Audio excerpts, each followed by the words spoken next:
with my flying training. My first flight in an airplane was when I flew out to the Air Force Academy to attend the Air Force Academy. I never had thought of flying an airplane prior to that, and few years later, I was in Vietnam flying combat missions. So uh, I've had an opportunity to uh, use up a fair number of my 9 lives. I I think I still have a couple of them left, but um, I have been sent up in an airplane with no oxygen involved because a crew chief's mistake kept me from having oxygen supplied to me in my airplane. And when I depressurized the cockpit, I went to basically 35,000 feet altitude air and passed out almost immediately. Fortunately, I was in an airplane that had another pilot in it who was hooked up to oxygen, and so he brought us back safely. But that was one of my 9 lives. Sort of went by the side on that one. I had. I'm sorry. What plane did you start out in? The first airplane I ever flew was a T-37, which, well, the first jet airplane I ever flew was the T-37. I flew a 141, which is the first airplane that you fly during initial flight training. I have probably flown close to 100 different kinds of airplanes. I was fortunate enough to get a chance to fly a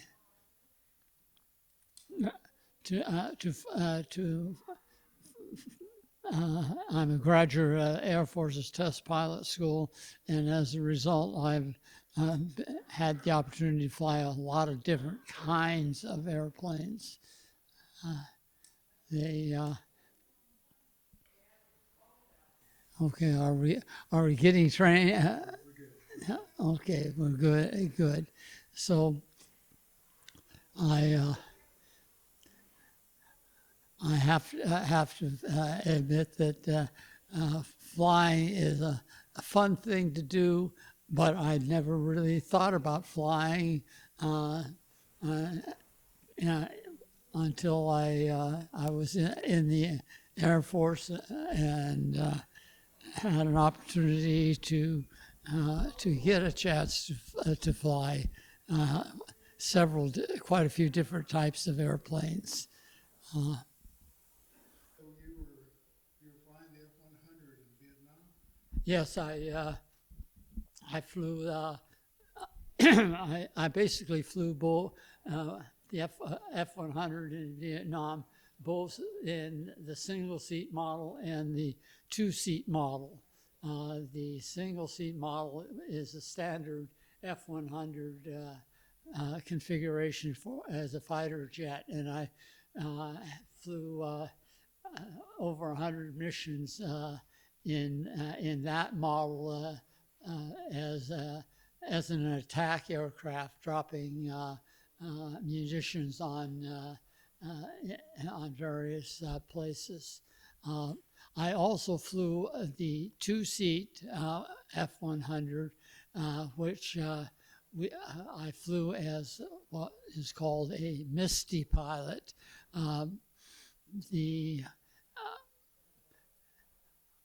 you could not survive as a forward air controller in North Vietnam in our standard forward air controller aircraft, the O-1 and O-2 aircraft, and so we flew F-100s as forward air controllers in North Vietnam, and that we flew a two-seat model F-100, and we would fly up north.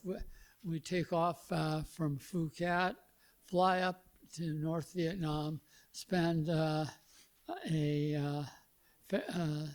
basically spend a tank of gas on looking around North Vietnam for targets, and if we found targets, then we would call the controller and have them send in strike aircraft, which would bring. We would not be flying the F-100s as forward air controllers with any munitions on board. We'd have rocket launchers, so when we found a lucrative target, we would call in and get F-105s or F-4s sent to us with munitions on board to strike at the various targets that we would find. We would generally be able to fly in, find targets, call in and get some fighters assigned to us, and we would mark the targets with marking rockets, and then direct the fighters, 105s or F-4s, in to strike the targets that we would find. We would then, what we basically would do is we would fly around looking for the targets until we found the targets. Then we'd call in and get the strike aircraft. If we didn't find any targets right away, we would fly out, get more gas from a tanker, fly back into North Vietnam and look for targets again. And generally, the Misties would fly 2 or 3 tanks of gas. We would fly into North Vietnam, find a target, get assigned fighter aircraft, put the fighter aircraft on the target. If we didn't find any targets right away, we would fly out to a tanker, get more gas, go back into North Vietnam. The longest flight, one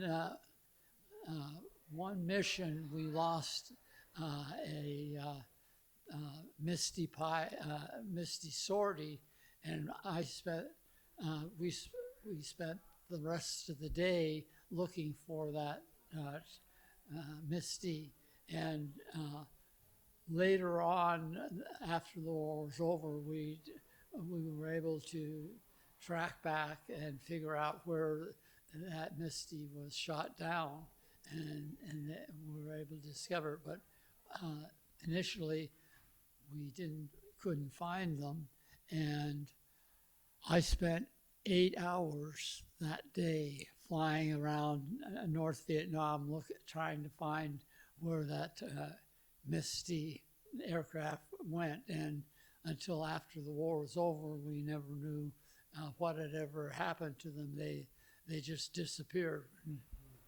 How long did it take you to get your 100 missions? Well, the 100 missions system was really only done with the F-4s and 105s going down into North Vietnam and going up into the Hanoi area. Misties, we would fly a 3 or 4 month tour, and with Misty, and there were probably about 6 or 7 pilots that actually flew 100 missions in the F-100 in North Vietnam. For us, for the rest of us, we would have a set number of months in Misty where we would fly with Misty. There were probably 6 or 8 Misty pilots who actually did fly 100 missions, but 100 missions didn't let you go home. If you're flying the F-4 or 105 in North Vietnam, if you flew 100 missions, then you could end up going home in after the 100 missions. The only about a half dozen F-100 pilots ever flew 100 missions in North Vietnam, and actually a guy by the name Dick Rutan was one of them. He's the guy that flew around the world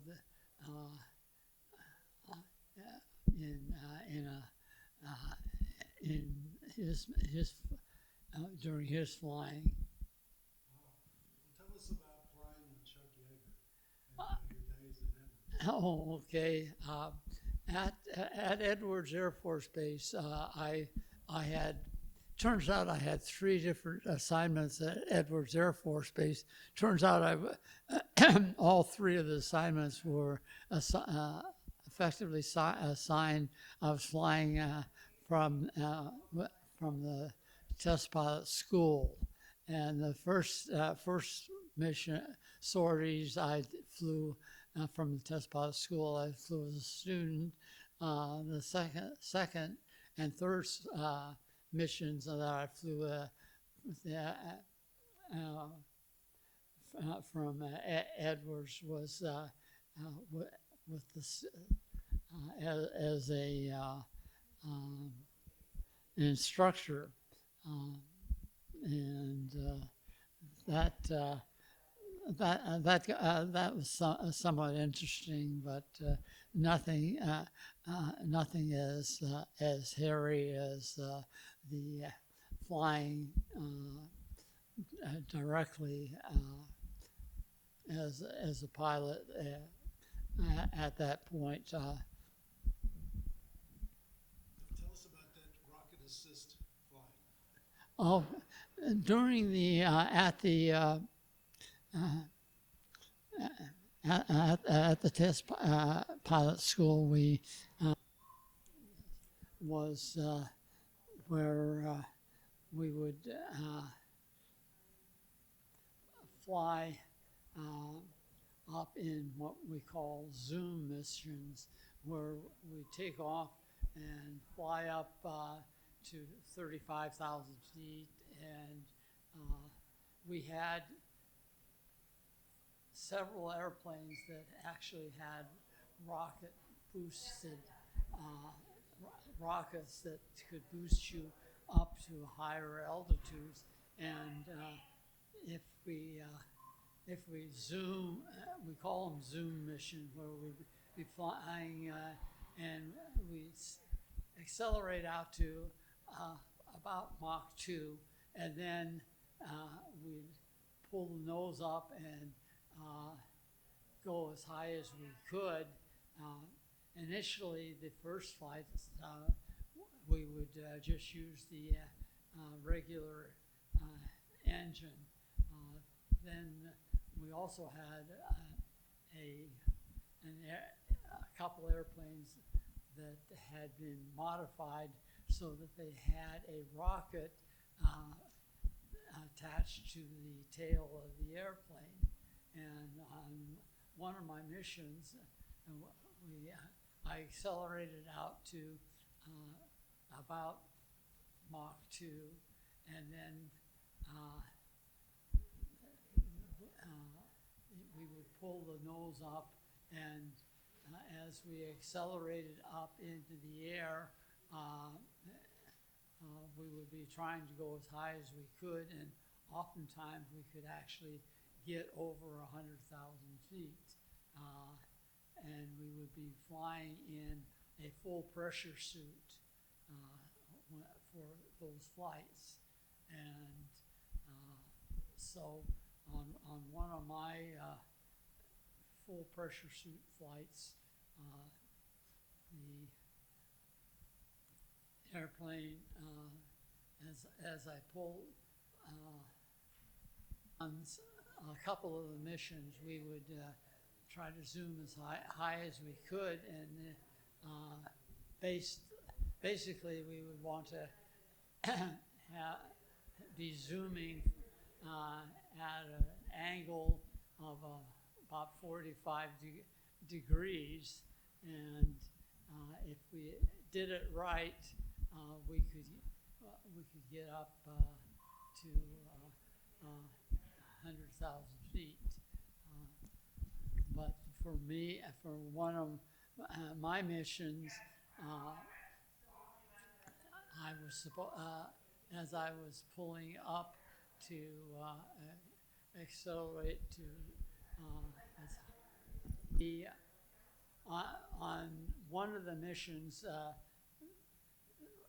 some of the Zoom missions, we would just zoom up with a regular 104, but we also had a rocket boosted F-104, and on that particular day, I accelerated out to the profile, which was at acceleration to about Mach 2, and then we would, as we got to Mach 2, then we would light the rocket that was attached to the airplane. It was a regular 104 with a rocket boosted on it. And on that particular one, I had a chase airplane, and I'd light up the rocket, and once I lit the rocket up, I would effectively run away from my chase airplane. He couldn't stay up with me, and as I accelerated out to the profile of about Mach 2, I would go ahead and to get to Mach 2 faster, we would light up the rocket, and usually we would run away from our chase plane at that point in time, and then we'd shut the rocket down and accelerate some more, and as we approached Mach 2, we would as we approached the Mach 2 point, we would pull up to about 45 degrees and light the rocket up again and go for as high as we could go. Well, on that particular mission, we would light the rocket up, accelerate, shut that rocket down, accelerate some more, and then light that rocket up, and as soon as we hit Mach 2, we would zoom up and lit it up. First time worked just fine, shut it down, accelerated some more, approaching the Mach 2. I lit it up a second time, and it blew up. You're doing about 1,400, 1,500 miles an hour and it blows up. Again, Mach 2 has a different speed depending on the altitude, and so I was not at as full speed as I could, but when I lit it up the second time, it in effect did not light, the engine itself did not light up, it blew up. And I called and I said, I got a rocket fire light. And I still remember Jerry Singleton was my chase airplane that day, because he came back, there's nothing left back there to burn. I still remember his words, and effectively the rocket blew up rather than lighting up, and it took off a portion of the tail, and I was able to slow the thing down, and it stayed under control, but I brought it back, slowed it down to normal speed, and then by that time my chase had caught back up to me and had verified that a significant portion of the tail of the airplane was gone, and I was able to slow it down, and it was under control, and I flew it back to Edwards Air Force Base,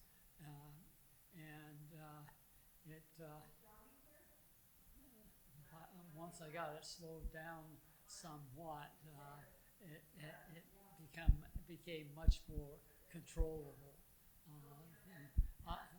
Prior to that, the airplane was yawing a little bit as I was slowing it down. But once I slowed it down below gear landing speed, I could slow it down, and it quit doing this yawing portion, because so that when I got it down to the point where I put the gear down, as soon as I put the gear down, it quit doing this. The added gear going down put more material in what's called the yaw axis, and so it got controllable at that point, and I brought it back and slowed it down to gear landing speed, and came back in and landed it on the lake bed. And it's sort of funny, when some movies you see people out in the desert, and they're on the ground, but slowing down, and suddenly coming up over the horizon a whole bunch of aircraft. Well, on this particular one, when the rocket blew up, there was enough time between when the rocket blew up and when I came back into land that lots of people had heard about the accident, the fact that the rocket had blown up on me, and the airplane was sort of a mascot at Edwards, and so lots of people had come out to see it land. And I landed, and as I was landing it, I looked over to my right, and it looked like vehicles coming up over the horizon out toward me, and so lots of airplanes, lots of vehicles came out there. One vehicle didn't come out, the life support truck. We were flying these things in full pressure suits, and so as soon as you shut the engine down, the pressure suit was no longer air conditioned, And so that's why they had to get the truck, life support truck out there. Because as soon as I shut it down, I'm no longer getting life support in the pressure suit, and so I had to get out of the pressure suit very quickly because it would get very hot. Well, that vehicle wasn't there, so I have to. They had to get me out of the pressure suit. Well, it gets very warm. As soon as I shut it down, they unzipped me and got me out of the pressure suit. Well, one thing that is really necessary for the life support is to air condition the pressure suit. And so as soon as I shut the engine down, they had to get me out of the pressure suit. Well, one thing that I hadn't mentioned, but without the pressure suit, without the air conditioning, the pressure suit gets awfully hot. And so as soon as I shut it down, they had to get me out of the pressure suit, got me out of the pressure suit, but all I'm wearing is long johns. So I'm standing out on the lake bed in long johns and trying to explain to all the people that had come out to meet us, what had happened. And standing in long johns talking to colonels about having just messed up one of their toys was interesting. Yeah, I could bet it was. Yeah. And then, now did Chuck Yeager's plane go down before yours, or yours before him? Chuck Yeager's, he bailed out of his first. There were three built originally. Chuck Yeager bailed out of his first. I had the one blow up on me, and then the other one never flew. I don't think it ever flew again because they found a discrepancy in how they had built the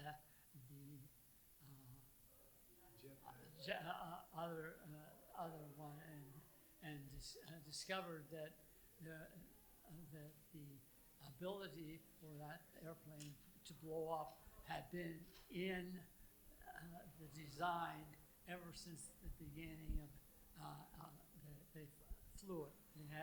It had that possibility of blowing up, and so they decided that it wasn't a good one to fly anymore, and I don't think they ever flew it again. Did you say they put one of those up in front of the base? They had already had one. They built three of them, and one of them was on a platform in front of the test pilot school already at that point in time. I don't know whether it's still there. I haven't been to Edwards in a long time, so I don't know whether the airplane, one of the three, is still mounted on a pedestal out in front of the test pilot school or not. All right. Well, thank you so much for the interview today. Is there anything else you'd like to add?